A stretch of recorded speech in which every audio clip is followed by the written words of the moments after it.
말씀 보겠습니다. 말씀 누가복음 24장 13절부터 27절입니다.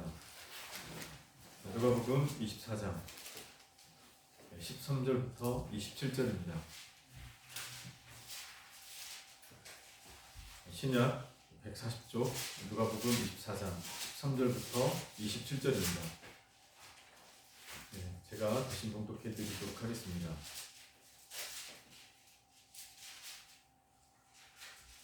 그날에 그들 중 둘이 예루살렘에서 25리 되는 엠마오라 하는 마을로 가면서 이 모든 된 일을 서로 이야기하더라. 그들이 서로 이야기하며 문의할 때에 예수께서 가까이 이르러 그들과 동행하시나 그들의 눈이 가려져서 그인 줄 알아보지 못하거늘 예수께서 이르시되 너희가 길 가면서 서로 주고받고 하는 이야기가 무엇이냐 하시니 두 사람이 슬픈 빛을 띠고 머물러 서더라. 그 한 사람인 글로바라 하는 자가 대답하여 이르되 당신이 예루살렘에 체류하면서도 요즘 거기서 된 일을 혼자만 알지 못하느냐? 이르시되 무슨 일이냐? 이르되 나사렛 예수의 일이니 그는 하나님과 모든 백성 앞에서 말과 일에 능하신 선지자이거늘 우리 대제사장들과 관리들이 사형 판결에 넘겨주어 십자가에 못 박았느니라.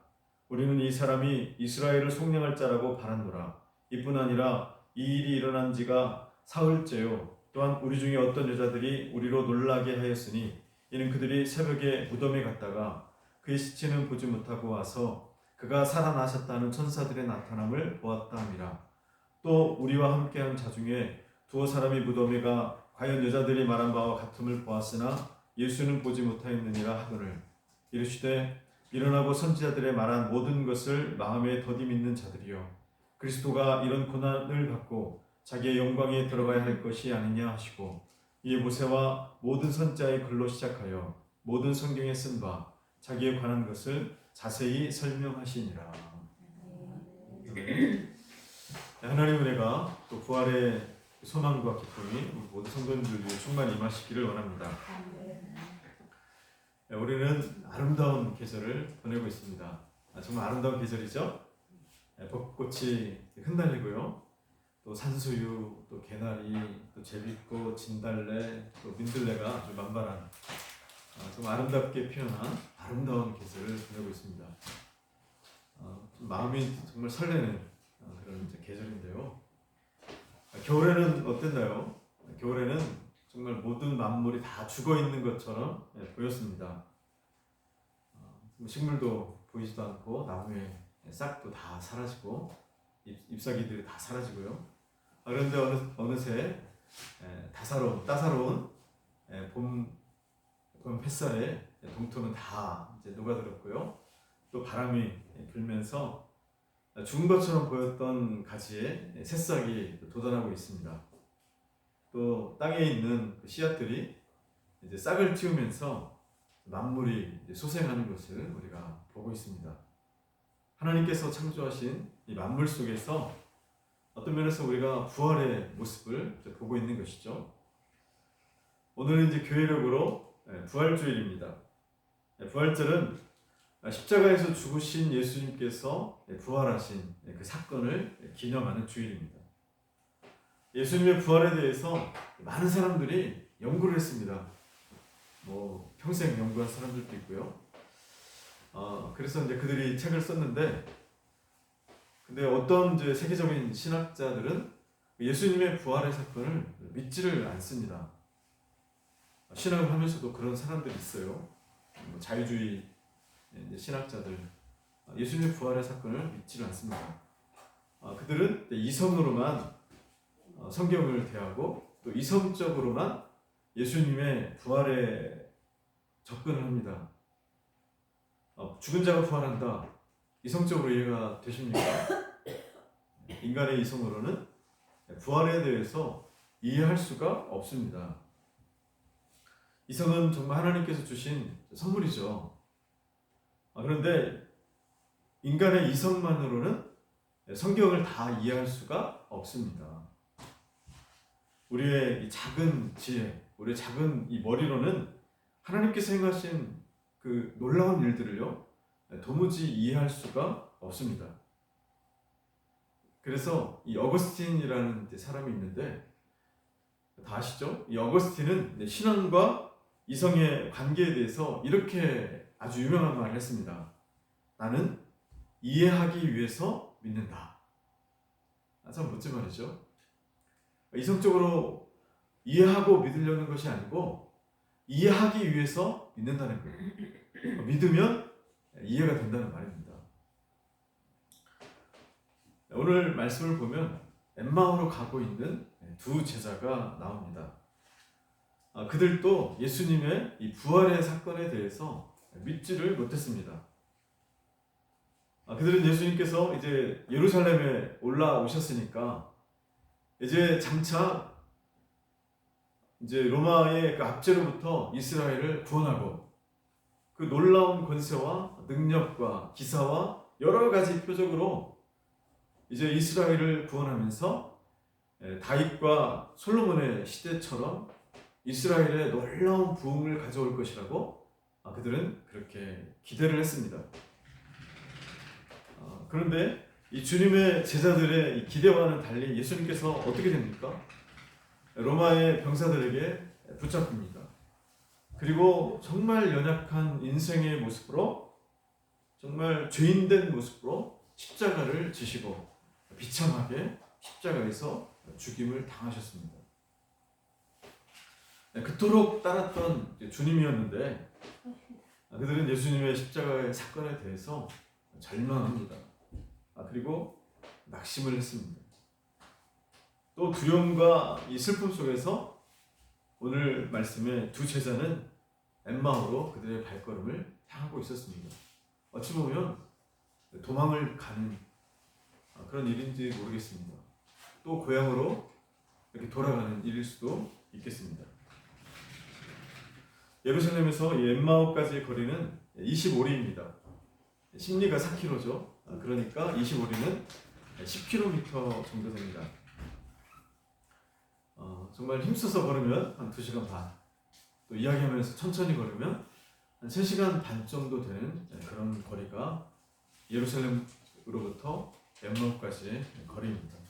그들은 걸으면서 서로 예루살렘에서 일어났던 예수님의 그 십자가에 대해서 이야기를 하면서 그렇게 걸어가고 있었습니다.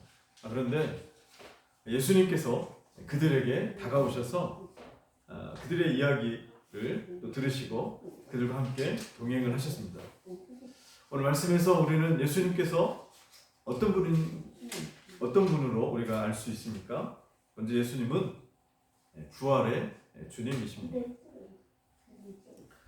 예수님은 공생의 시간 동안에 죽은 자를 여러 번 살리셨습니다. 또 예수님은 자신의 부활에 대해서도 제자들에게 여러 번 이제 말씀을 하셨습니다. 나사로를 살리실 때 주님께서 이렇게 말씀하셨죠.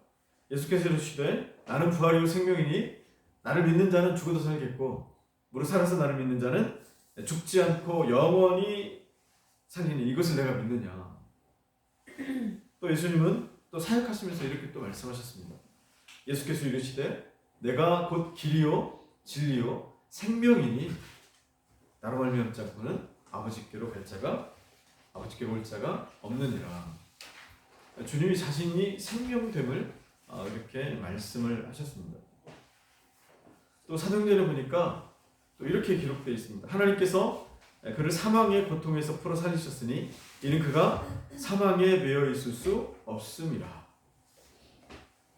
사랑하는 성도 여러분, 예수님은 생명의 근원이 되십니다. 그 어떤 것도요, 예수님을 묶어둘 수가 없습니다. 심지어 죽음조차도 생명의 근원 되시는 예수 그리스도를 묶어둘 수가 없습니다. 죄의 값이 무엇입니까? 죄의 값은 사망입니다. 또 죄의 권능이 무엇입니까? 죄의 능력, 죄의 힘은 사망입니다. 예수님은 그래서 우리의 죄를 위해서 십자가를 지시고 대신 죽으셨습니다. 그리고 죄의 권능인 그 사망, 그것을 부활의 능력으로 깨트리시고 다시 사셨습니다. 사단은 아마 기뻐했을 거예요. 왜냐하면 예수님이 죽었으니까 자신의 이 대적, 예수님이 죽었으니까 자신의 이 계략이 드디어 성공했다고 엄청나게 기뻐했을 겁니다. 예수님을 죽였다, 예수님을 제거했다, 얼마나 기뻐했겠습니까? 그런데 반대였죠.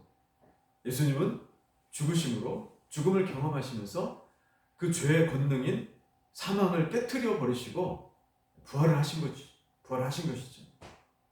사단의 계략이 완전히 박살나 버렸습니다. 모든 인류를 예수님처럼 죄로 인하여서 다 이제 죽음에 묶어두려고 했던 이 사단의 이 전략이 예수님의 부활의 사건으로 다 깨져버렸어요. 죄의 권세를 예수님이 깨트려 버리시고 부활하셨습니다. 이 역사적으로요, 예수 그리스도의 부활의 증거가 있습니다. 먼저 부활의 증거가 무엇이냐면 빈 무덤입니다. 아까 이제 자유주의 신학자들에 대해서 이제 잠깐 말씀드렸는데, 이 자유주의 신학자들이나 또 이렇게 복음주의자들, 또 보수주의자들이나 다 같이 동의하는 네 가지 사실이 있다고 합니다. 그것이 뭐냐면, 먼저 예수님께서는 십자가에서 완전히 죽임을 당하시고 무덤에 묻히셨다. 이것이 첫 번째고, 두 번째는 예수님의 무덤이 빈 무덤으로 발견되었다. 세 번째는 어느 날부터인가 이 제자들의 그 삶이 급격하게 변화되었다. 그리고 네 번째는 뭐냐면, 개인과 많은 사람들이 부활하신 예수님을 직접 보았다. 이거 네 가지가 뭐 자유주의자나 또 뭐 보수주의자들은 다 동의하는 사실입니다. 먼저 이제 빈 무덤을 보면요, 예수님은 이 아리마대 요셉이 제공했던 그런 동굴, 거기에 이렇게 장사되었습니다. 이것은 무엇을 의미하냐면, 유대 권력자들도 일반 사람들도 그 당시에 예수님의 무덤의 위치를 확실하게 알았다는 것을 의미합니다. 그런데 이것은요, 제자들의 이 예수 그리스도의 부활에 대한 그 증언, 이 증언에 대해서 매우 불리합니다. 만약에 예수님의 그 부활이 제자들에 의해서 조작되었다면 이 무덤의 위치를 이렇게 성경에 기록하지 않는 것이 더 좋습니다. 그런데도 성경은요, 예수 그리스도의 무덤의 위치에 대해서 정확하게 누구의 무덤이었는지를 정확하게 기술하고 있습니다. 불리한데도 정확하게 기술하고 있어요.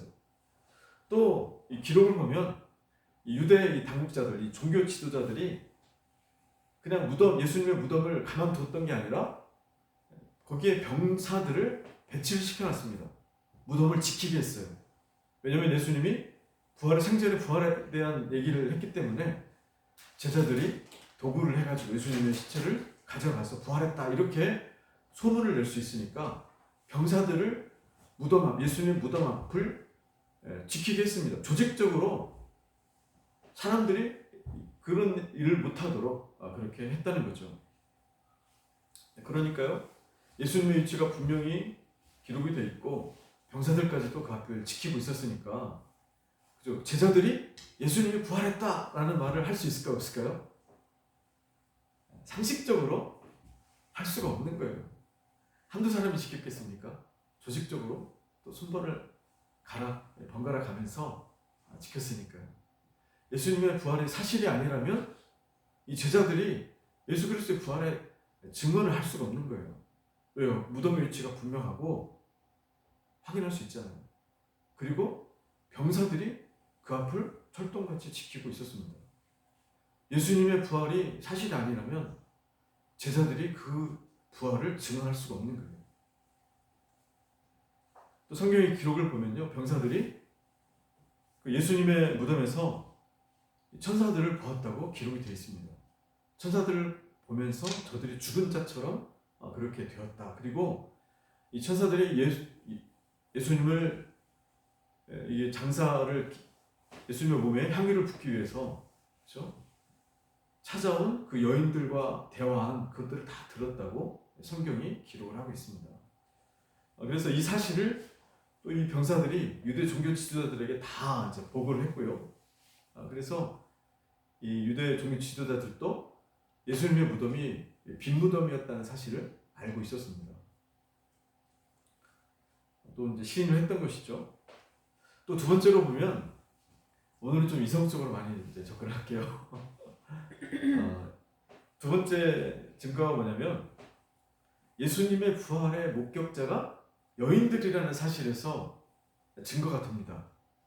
왜냐하면 예수님의 그 시대에는요, 이 유대 법정에서 여인들의 증언은요, 법적인 효력이 없었습니다. 지금은 뭐 남녀 평등의 시대잖아요. 어제 여건이 더 신장된 이제 그런 이제 시대 속에 이제 살아가고 있는데, 이 당시에 예수님 시대에 여자는 사람이면서 사람이 아니었습니다.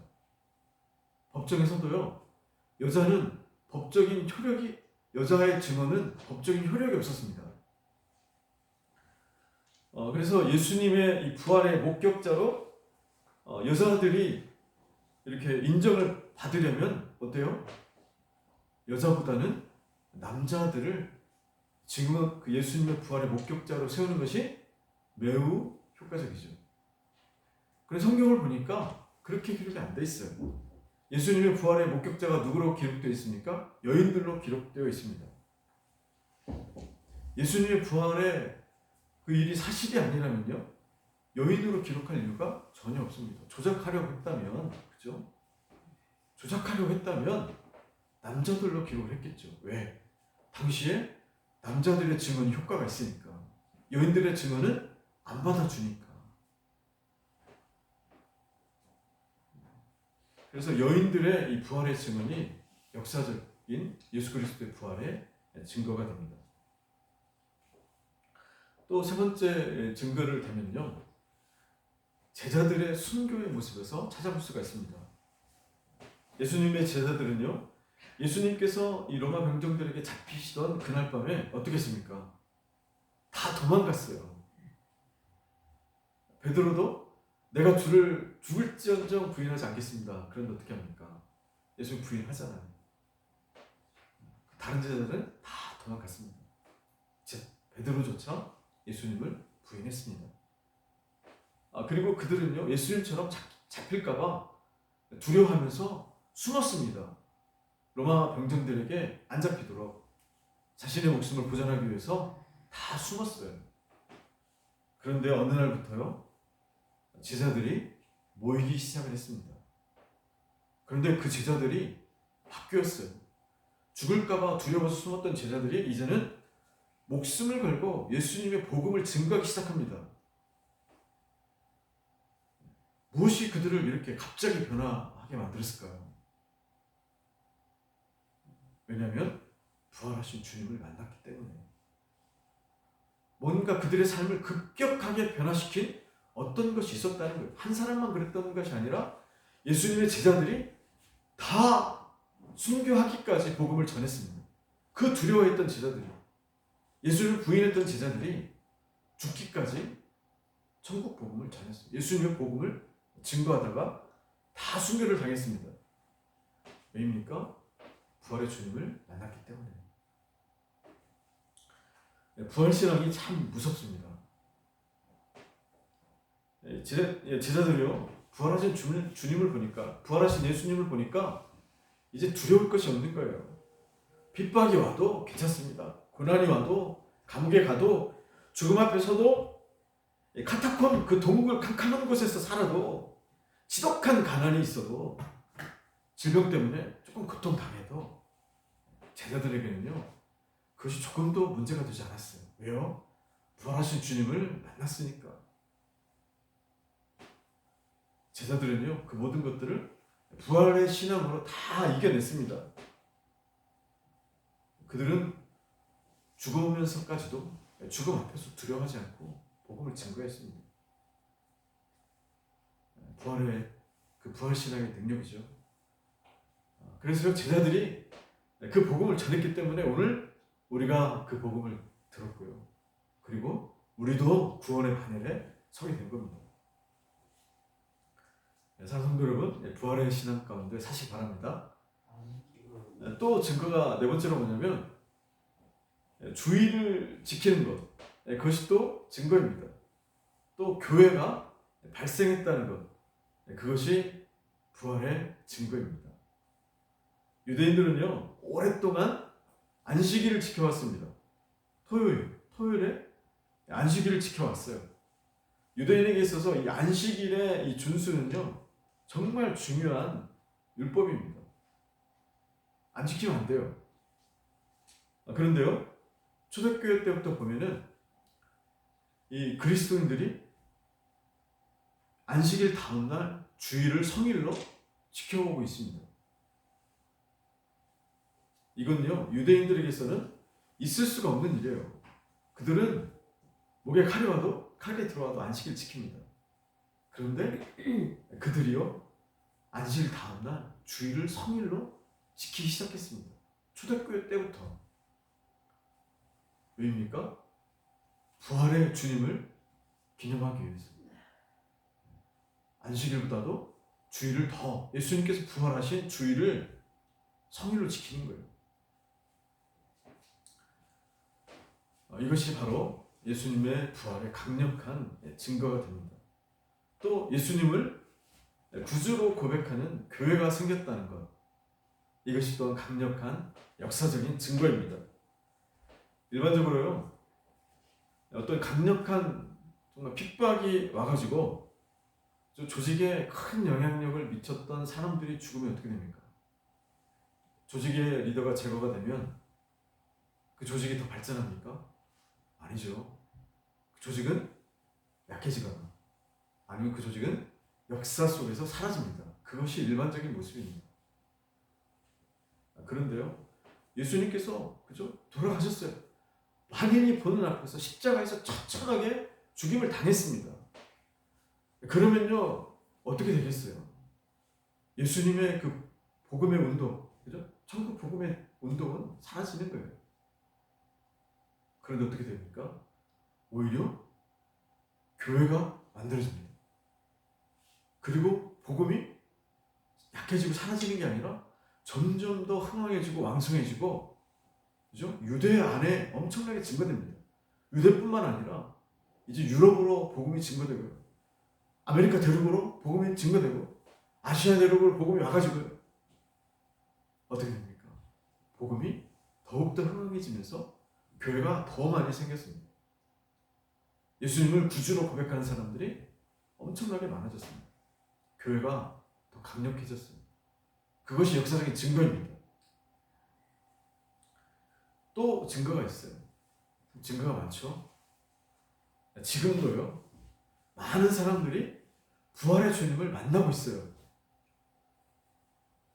수십억 명의 사람들이 예수님을 따르고 또 매일의 삶 가운데 예수님을 부활하신 그 예수 그리스도를 만났다는 고백들이 정말 많습니다. 한 나라에만 이렇게 있는 게 아니라 전 세계적으로 부활하신 예수 그리스도를 만났다는 증언들이 지금까지도 오늘도 계속해서 증언되고 있습니다. 그것이 증거예요. 사랑하는 성도 여러분, 매일의 삶 가운데 이 부활하신 주님을 만나시기 바랍니다. 오늘 이제 말씀을 보면 또 예수님의 정말 너무나 좋은 모습을 또 우리가 발견합니다. 어떤 모습입니까? 지금 제자는 이 제자 둘은요 너무 슬퍼요. 너무 힘듭니다. 예수님을 그토록 따라가 다녔어요. 예수님을 메시아로 여기면서 이스라엘의 구속을, 이스라엘의 구원을 이루실 그분이라고 믿고 따랐습니다. 사랑했습니다. 그런데요 그 주님이 십자가에서 처절하게 죄인으로 죽어버렸습니다. 죄인으로 죽임을 당했어요. 그 모습을 보면서 제자들이 어떻겠습니까? 절망하는 거죠. 소망이 사라지는 거예요.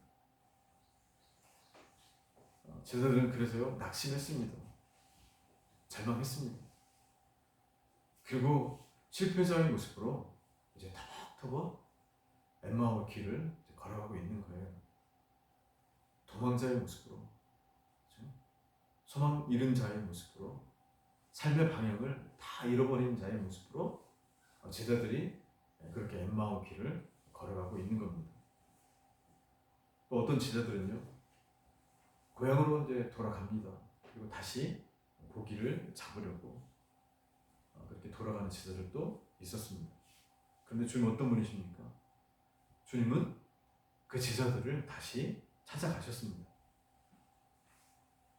이 절망의 이 자리, 이 낙심의 자리 가운데 있는 그 제자들에게 찾아가셨어요. 주님은 이런 분이십니다. 사랑하는 성도 여러분, 이 절망과 낙심의 자리는 어떤 자리입니까? 그것은 죽음의 자리가 아니고 부활하신 예수 그리스도를 만나는 자리예요. 삶의 목적과 방향을 잃어버린 그 자리, 세상 속에서 많은 상처와 아픔 속에서 절규하는 그 자리, 그 자리는 부활하신 예수 그리스도를 만나는 자리입니다.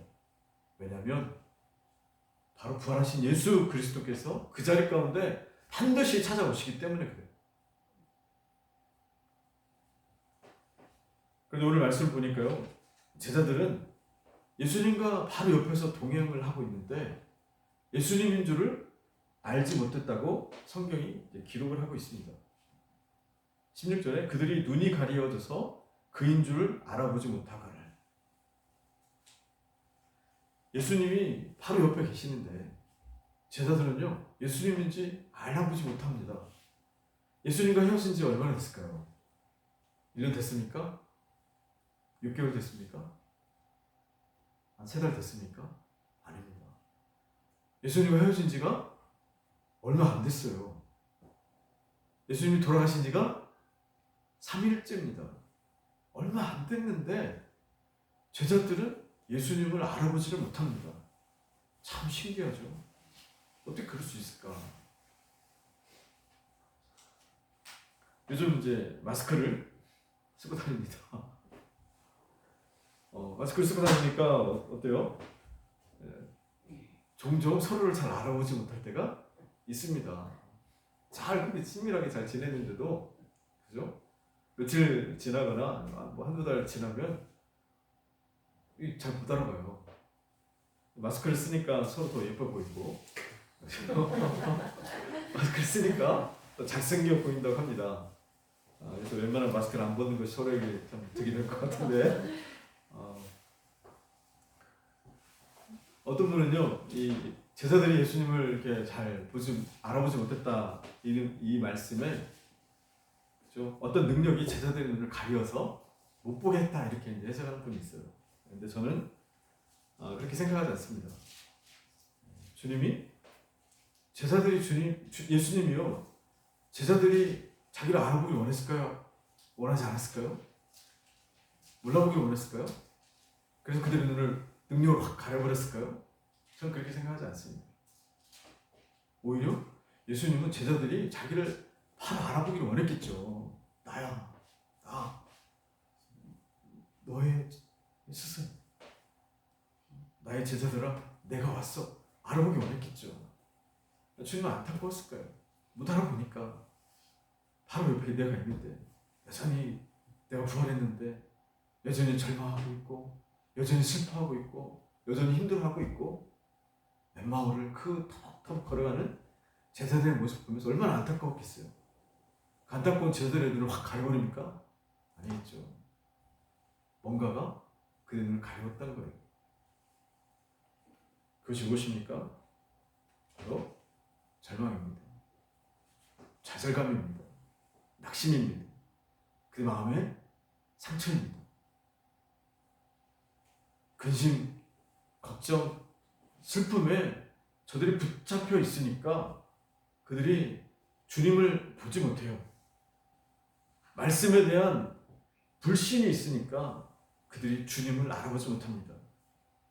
그들은요, 분명히 여자들을 통해서, 또 주님의 다른 제자들을 통해서 예수님의 부활에 대한 소식을 들었습니다.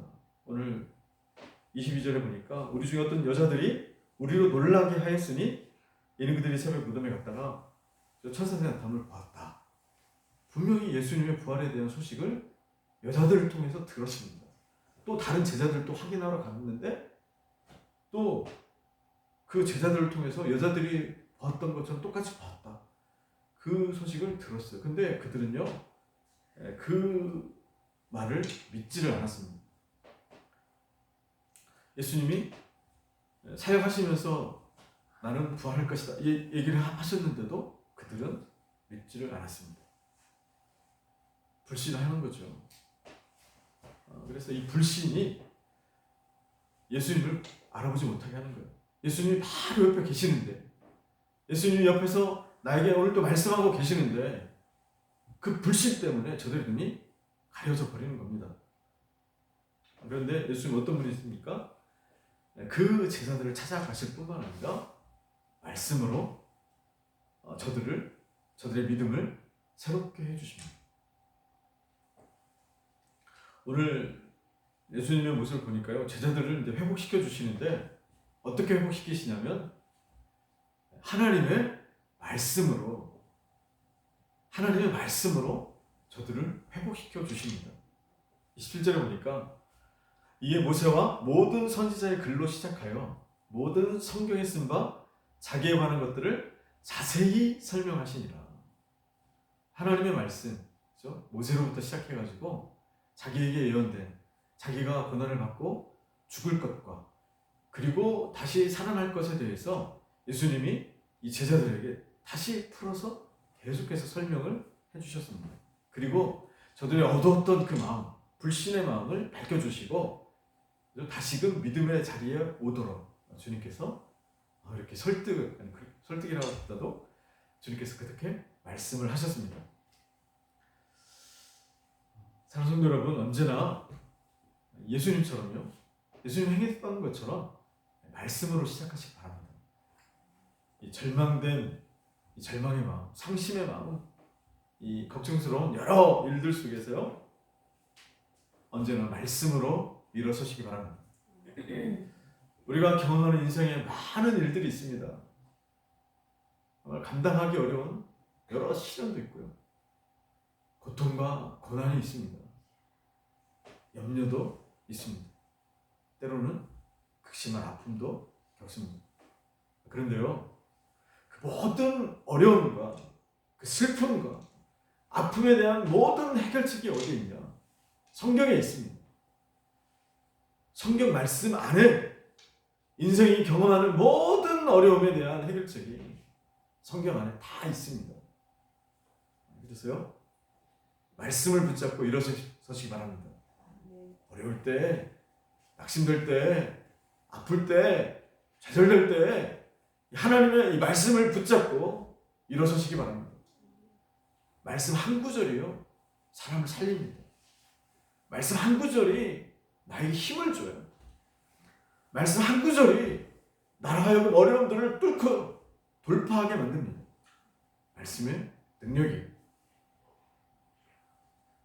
그래서 성도 여러분, 말씀으로 일어서시기 바랍니다. 그것이 성도의 능력입니다. 그것이 예수님께서 행하셨던 방법입니다. 네, 말씀을 마치겠습니다. 성도 여러분, 우리 예수님께서 부활하셨습니다. 우리 주님은 생명의 주가 되십니다. 우리 주님은요, 절망과 낙심의 자리에 찾아오셔서 말씀으로 회복시켜 주시는 분이십니다. 그래서요, 모든 삶 속에서 이 부활의 주님을 기억하시고 부활의 신앙으로 살아가시는 우리 성도님들 되시기 원합니다. 기도하겠습니다. 부활의 후 생명이 되시는 주님, 우리 모든 삶이 부활의 주님을 기억하는 삶이 되게 하여 주옵소서. 오늘 두 제자처럼 우리가 하나님, 때로는 살아갈 때 절망하며 낙심하고 좌절할 때가 있습니다. 그때마다 하나님, 우리를 찾아와 주셔서 말씀해 주시고 하나님의 말씀으로 회복시켜 주옵소서. 언제나 부활의 신앙으로 살아갈 수 있도록 도와주시고 주의 말씀으로 일어날 수 있도록 우리에게 은혜를 더하여 주옵소서. 예수님의 이름으로 기도합니다.